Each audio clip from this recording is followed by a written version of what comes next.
Lord be with you. And with your spirit. A reading from the Holy Gospel according to Luke. Glory to you, O Lord. At that time, Jesus came to Jericho and intended to pass through the town. Now a man there named Zacchaeus, who was a chief tax collector and also a wealthy man, was seeking to see who Jesus was, but he could not see him because of the crowd, for he was short in stature. So he ran ahead and climbed a sycamore tree in order to see Jesus, who was about to pass that way. When he reached that place, Jesus looked up and said, "Zacchaeus, come down quickly, for today I must stay at your house." And he came down quickly and received him with joy. When they saw this, they began to grumble, saying, "He has gone to stay at the house of a sinner."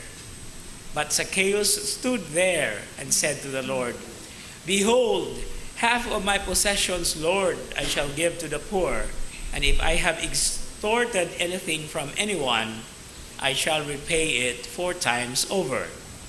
And Jesus said to him, "Today salvation has come to this house, because this man too is a descendant of Abraham.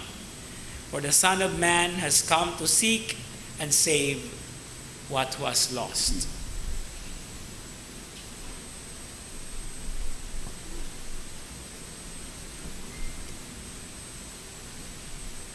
The Gospel of the Lord. Praise to you, Lord Jesus Christ. Lang adlaw kanatong tanan. The Gospel reading today is just so recent. We have read this in one of the previous Sundays that we celebrate. But the message continuously remains. Just as Eleazar in the first reading today gave a prime example, as it is said in the reading, not only for the young people, but for all the nation, and in fact for all the world, which is actually to die for the sake of the faith, to have that joy in the midst of suffering. It's also related to the witness that Zacchaeus is doing or has done in the gospel reading today.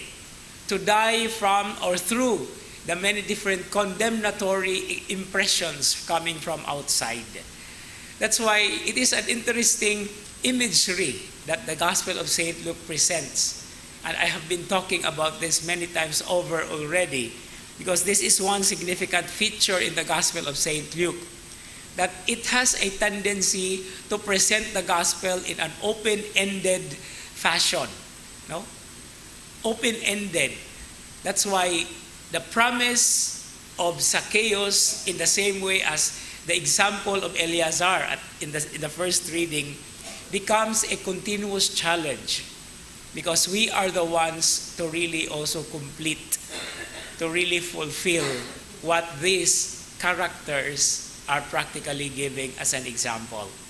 And I would even like to explore, as I already said this once, that Zacchaeus in the sycamore tree seems like jumping at us, because we become Zacchaeuses as well, with all our different, the different tendencies that we have, the different kinds of approaches or the way that we live our lives.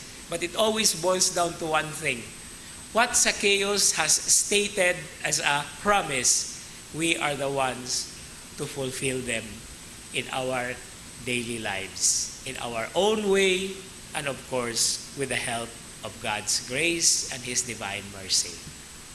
Amen.